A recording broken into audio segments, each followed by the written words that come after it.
This person from a company says they are looking for a freelancer that can turn my Google Sheets real estate database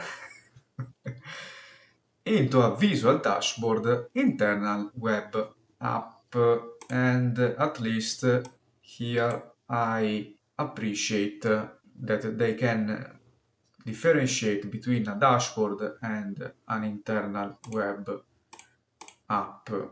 So you don't need a technical person to know this difference.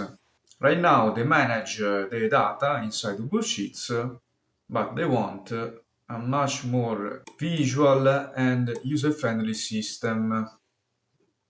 They then write the requirements and they put the goal down here.